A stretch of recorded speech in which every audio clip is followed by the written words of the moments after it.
हाँ तो मेरे यारो, the which and the beast episode 4 की शुरुआत में हमें बताया जाता है कि नेक्रोमेंसी मरी हुई लाशों को फिर से जन्म देने का काम करती है, लेकिन इसको करने के लिए बहुत से स्ट्रिक्ट रूल्स भी है, जैसे कि मरने से पहले नेक्रोमेंसी का इस्तेमाल करना मना है और पेशेंट या उसके रिश्तेदारों से बात करना भी। और ये करने के लिए जादूगर को सब कुछ बताना होगा। और तुम देख सकते हो अनडेड बनने में बहुत ज़्यादा रिस्क है। लेकिन तभी नेक्स्ट सिनेमा में दिखाया जाता है एक आदमी एक मरी हुई लड़की की बॉडी को छूकर कहता है ये घटिया है। और फिर से सीन चेंज होता है और नेक्स्ट सीन में हम देखते हैं कि एक लड़की अशक को शुक्रिया कह रही होती है उनकी मदद करने के लिए। और जिस पर अशक कहता है हमें भी खुशी हुई, और अगर तुम्हें जादू से रिलेटेड कोई भी मदद की ज़रूरत पड़े तो याद से ऑर्डर ऑफ। और इससे पहले कि वो कुछ बोलता अचानक से आवाज़ आती है और कुछ लोग एक अजीब से आदमी का पीछा कर रहे होते हैं और उस अजीब से आदमी के हाथ में चाकू होता है। और तभी गिडू उसे एक पंच करके वहाँ पे गिरा देती है और उसे फिर से पंच करने वाली ही होती है, लेकिन अशक कहता है उसे ख़त्म मत करना गिडू। और तभी वो लोग जो उसका पीछा कर रहे होते हैं वो आके कहते हैं हम पुलिस है, शुक्रिया उसे पकड़ने के लिए, कहीं तुम लोगों को चोट तो नहीं लगी।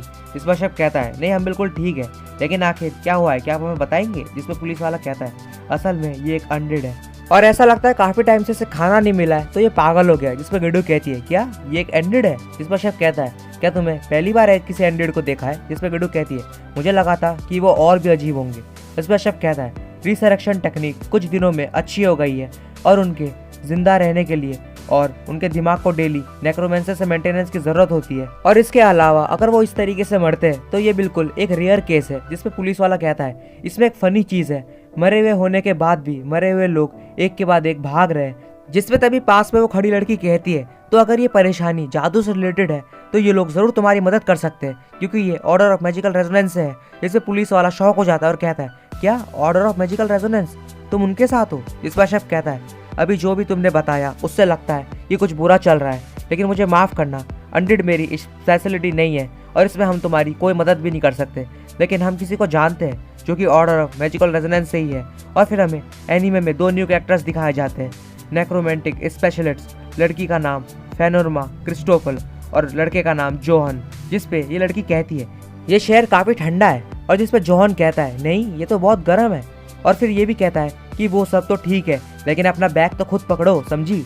जिसपे फेनोरमा कहती है कि जोहन आखिर तुम मेरे लिए क्या हो। जिसपे जोहन कहता है मैं तो तुम्हारा प्यारा सा नौकर हूँ। जिसपे फेनोरा कहती है हाँ बिल्कुल, तो अपना रोल मत भूलना समझे और जो मैं कहूँ वही काम करो। और तभी वो पुलिस वाला लड़का वहाँ पे आ जाता है और वो कहता है तो तुम लोग ही ऑर्डर ऑफ मैजिकल रेजोनेंस के साथ हो क्यों, और मैं ही तुमसे यहाँ मिलने आया हूँ, मेरा नाम है जेफ एनकर। इस पर जॉन कहता है तो मैं बात करूंगा। हाँ बिल्कुल, हमें ऑर्डर ऑफ मैजिकल रेजोनेंस की तरफ से भेजा गया है और ये है नेक्रोमेंसर फेनोरा क्रिस्टोफल और मैं हूँ।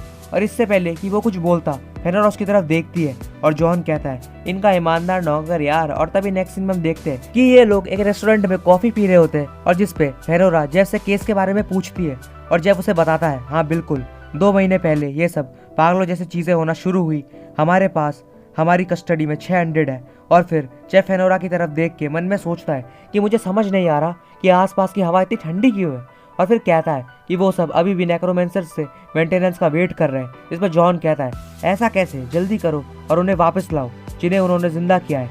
उन्हें कोई और नेक्रोमेंसर मेंटेनेंस कर सकता है क्या, तुम्हें पता है। इस पर जेफ कहता है हाँ बिल्कुल हमें पता है, लेकिन हम उस नेक्रोमेंसर को ढूंढ नहीं पाए और हमें ये भी नहीं पता कि उन्हें किसने जिंदा किया है। और ये लीगली किया गया होता तो हमारे पास रिपोर्ट होती, लेकिन ये 600 अनडॉक्यूमेंटेड है। लेकिन अगर हम मेंटेनेंस की मदद से उनके दिमाग को ठीक कर सके तो हमें पक्का कोई क्लू मिलेगा कि नेक्रोमेंसर आखिर कौन है।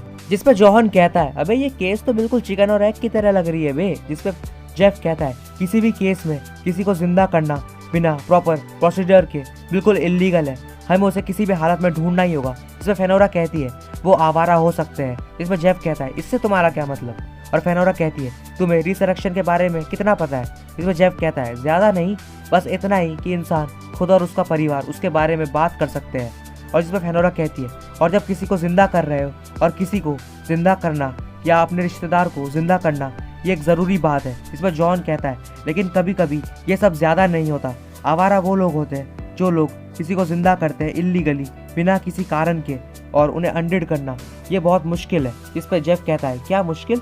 इसे फेनोरा कहती है अभी भी ये आसान बात है और अभी भी हमें कुछ नहीं पता तो हम वही कदम चलते हैं जो हम कर सकते हैं। इसमें जेफ कहता है और इससे मुझे याद आया और वो सोचता है जो उसे अशरफ ने कहा था और उन्हें बताता है कि एक जेंटलमैन जिसने मुझे कहा था कि सभी रजिस्टर्ड अनडेड को पता लगाओ और उनके नेक्रोमेंसर्स का भी, और उनकी हलचल और उनके कॉन्टैक्ट इन्फॉर्मेशन नोट करो। और क्या ये सब मेरे कॉलेज के आने से पहले हो जाएगा? इस पर हमें प्रेजेंट का टाइम दिखाया जाता है और फेनोरा कहती है मुझे नहीं बताया गया कि ये केस किसने भेजा है, लेकिन ये हमारा टाइम बचाएगा। और तभी नेक्स्ट सीन में हम देखते हैं एक लेडी जो कि किसी अपने फैमिली के मेंबर की कब्र के ऊपर रो रही होती है। इसमें एक आदमी उस लेडी के पास आके कहता है कि तुम चाहो तो मैं इसे जिंदा कर दूंगा, तुम उसे फिर देख पाओगी। और कहता है कितने प्यारे बाल है, और कुछ बाल तोड़ लेता है। और तभी हम नेक्स्ट सीन में देखते हैं जेफ कह रहा होता है हमारे पास बाहर 4 नेक्रोमेंसर्स हैं और हर कोई एक का ख्याल रखता है पूरे 21 अनडेड क्रिएचर्स में। जिसमें जोहन कहता है 21? अबे ये तो बहुत है। और कहता है हाँ बिल्कुल, बहुत से लोगों ने एथिकल ग्राउंड को बैन किया है और ये कुछ भी। जिसमें जेफ कहता है तो क्या तुम उन्हें ब्लेम करोगे? मरे हुए लोगों को जिंदा करना नेचर के खिलाफ है। जिसमें जोहन कहता है वो तो तुम इसके खिलाफ हो, क्यों? जिसमें जेफ कहता है नहीं, पूरी तरह से नहीं। जब तुम किसी को खो देते हो तो तुम्हें उसे फिर से देखने की इच्छा तो बहुत नेचुरल है। जिसमें जोहन कहता है अच्छा, लेकिन वैसे मैंने तुम्हें बताया नहीं कि अगर तुम फेनोरा की गुड साइड पे रहना चाहते हो तो तुम्हें उन्हें क्रिएचर्स बुलाना बंद करना होगा, और वो जिंदा और मुर्दे के बीच में भेदभाव नहीं करती, समझे ना? जिसमें दूसरा ऑफिसर कहता है मिस क्रिस्टोफर, आखिर हम इस खदान में क्या करना है? जिस पे फेनोरा कहती है मैं किसी भी अनडेड को लुभाना चाहूंगी जो अपने आप को खो चुका है, और एक लैंटर्न दिखाती है और कहती है मैं इस लैंटर्न का इस्तेमाल करूंगी। जिस पर जेफ कहता है लेकिन ये तो जल ही नहीं रहा बे। जिस पर फेनोरा कहती है सिर्फ अनडेड ही इस लैंटर्न की लाइट को देख सकते हैं। और तभी अचानक से हम देखते हैं कि वहाँ पे सारे विंडोज पे बहुत सारे अनडेड आ जाते हैं। और तभी नेक्स्ट सीन में जेफ सोच रहा होता है उसके पास्ट के बारे में, और तभी हमें जेफ का पास्ट दिखाया जाता है जिसपे कोई सेकंड ऑफिसर जेफ को कह रहा होता है कि मैंने सुना उसके पेरेंट्स ने उसे वापस जिंदा करने की परमिशन नहीं दी। जिसपे जेफ कहता है तुम गलत हो, ये कभी भी एक ऑप्शन नहीं था। मैंने कभी भी एक से ज़्यादा अनडेड को एक साथ पागल होते हुए नहीं देखा। ये बहुत अच्छा है, तुम उन चीज़ों को इंसान कहते हो। टेक्निक इम्प्रूव हो जाएंगे लेकिन वो कभी भी पहले की तरह नहीं हो सकते। मैं उससे प्यार करता था और उसी वजह से मैं फिर किसी के पास नहीं गया। और तभी हमें प्रेजेंट दिखाया जाता है और जॉन कहता है यहाँ इतने सारे कैसे आ गए भाई? जिसमें फेनोरा कहती है मुझे सच में इतने सारे को नहीं बुलाना था, वो भी इतने कम वक्त में। और कहती है वो सब तड़प रहे दिमागी बीमारी से, मुझे शक है उनके पास कोई तो कारण जरूर होगा और इस केस में ये करने के लिए। और अपने कोट से कुछ चमकती हुई चीज़ों को जॉन के पीछे लगा देती है। जिसमें जॉन कहता है अबे ये क्या किया भाई?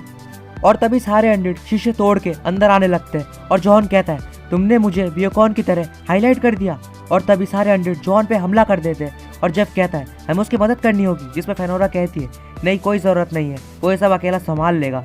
और वही दूसरी तरफ जॉन अनडेड को अकेला ही मार रहा होता है और फेनोरा कहती है अभी सबसे ज़्यादा ज़रूरी ये नंबर है कि इतने अजीब है कि इतने सारे अनडेड यहाँ कैसे आए। जिसमें जेफ बोलता है क्या तुम्हारे लैंटर्न ने इतने अनडेड बनाए? जिसमें फेनोरा कहती है मुझे यकीन है सभी एक ही जगह से आए हैं क्योंकि अनडेड इतनी जल्दी हिल नहीं सकते।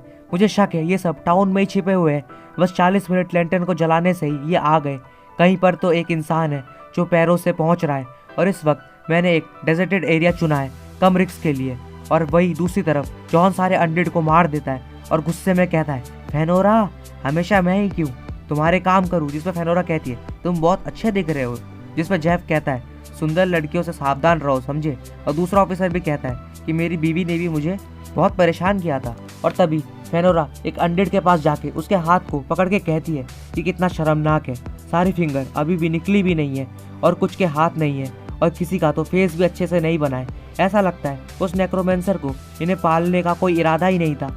हालांकि ये अनडेड पारिवारिक है और नेक्रोमेंसर्स उन्हें स्विच कर सकते हैं 3 स्टेट्स में। और कहती है पहला एक स्टेट जहाँ पर कोई कंट्रोल ना हो और अनडेड अपनी जिंदगी जी सके उसे ऑटो कहते हैं। दूसरा एक स्टेट जहाँ अनडेड अपना दिमाग पा सके लेकिन जिसमें नेक्रोमेंसर्स के इम्प्रिंट किया हो कोई ऑब्जेक्ट उनके अंदर, उसे सेमी ऑटो कहते हैं। तीसरा एक स्टेट जहाँ पे नेक्रोमेंसर्स पूरी तरीके से अनडेड के दिमाग और उनके शरीर को कंट्रोल कर सके, जैसे खुद की बॉडी को, उसे मैनुअल कहते हैं। और लैंटर्न सिर्फ हमला करता है अनडेड ऑटो और सेमी ऑटो स्टेट्स में। इसमें जेफ कहता है और तब क्या, जब वो अपना दिमाग खो देते हैं। जिसमें फेनोरा कहती है इसमें ये और भी इम्प्रिंट ऑब्जेक्ट्स को डालते हैं ज़्यादा मात्रा में, जैसे उनके पास कुछ नहीं बचाओ क्लिंच करने को। और जिसमें जॉन कहता है तो तुम्हें क्या मिला? हाँ। जिसमें फेनोरा कहती है मैं बहुत ज़्यादा शौक हूँ कि वो फिर से जिंदा क्यों हुए, वो बस खड़े हुए बिना किसी इम्प्रिंटिंग के लूज हुए। जिसमें जेफ कहता है शायद जिसने भी ये किया है उसे इनकी ज़रूरत नहीं है किसी चीज़ के लिए। जिसमें फेनोरा कहती है फिर उसके बारे में क्या बोलोगे? जब वक्त आया था उन्हें बुलाने का, ज़्यादातर नेक्रोमेंसर्स अपने आप को लॉक कर लेते हैं और एक ऑर्डर को इम्प्रिंटेड करते हैं यही रहने के लिए, जिस पर जेफ कहता है इसका मतलब उसने इनका इस्तेमाल कर लिया होगा, जिस पर जॉन कहता है लेकिन उनका इस्तेमाल क्यों किया, जिस पर फेनोरा कहती है किसे पता, बस इंसान के शेप का होना और मोबाइल उन्हें किसी भी तरह के इस्तेमाल में ला सकती है। और हालांकि ह्यूमन एक्सपेरिमेंट्स और हम किसी को भी इससे दूर नहीं जाने दे सकते, जिस पर जेफ बहुत ज़्यादा शौक होकर कहता है तुमने कहा किसी अनडेड के पास उनकी बॉडीज नहीं है लेकिन उनका दिमाग किसी नेक्रोमेंसर्स के हाथ में है जो उनका यूज करके उनको छोड़ देता है। ये सब बहुत बेकार है, मुझे पता है किसी मरे हुए इंसान को जिंदा करने से कुछ नहीं होता। तभी फेनोरा फिर से नीचे बैठ के एक अनडेड के बालों को पकड़ती है, जिस पर जेफ कहता है लेकिन वो अनडेड फिर से उठकर हिल नहीं रहे, क्या ये कोई विच, जिस पर जॉन कहता है वो वही रहेंगे, मैंने उनके शरीर को मार दिया है और बिना मेंटेनेंस के उनके शरीर वापस नहीं हिलेगा। और तभी अनडेड फेनोरा के हाथ को पकड़ लेता है और तभी अचानक से जॉन आके उसे मार देता है और कहता है सॉरी मैंने इसे मिस कर दिया था। इस पर जेफ कहता है क्या तुम ठीक हो, और फेनोरा कहती है क्या हम पर नजर रखी जा रही है।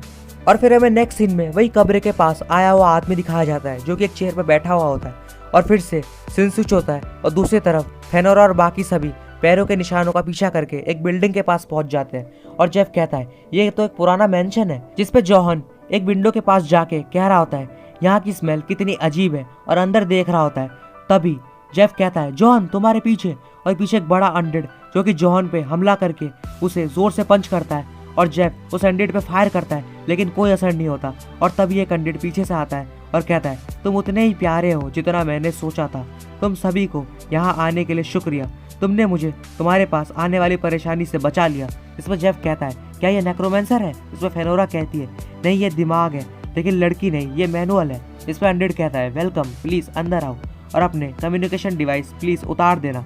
जिस पर जेफ कहता है वो बड़ा अनडेड हमारे रास्ते में है, हम क्या करें।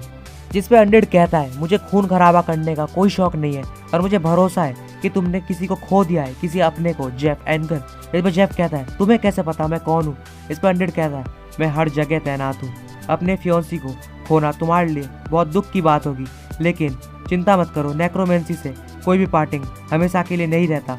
और तभी जबकि फियोंसी वहीं आ जाती है, इस पर जेफ बहुत ज़्यादा शौक हो जाता है और कहता है आखिर ये तुमने क्या किया। इस पर अनडेड कहता है ये उसके लिए ठीक होगा लेकिन तुम्हारे लिए लड़की मैं कोशिश के बावजूद कुछ नहीं कर सकता और अब मैं सौदे के चिप का प्रॉफिट लूंगा। और तभी वो बड़ा सा अनडेड जॉन के पास आके उसकी गर्दन को काट देता है।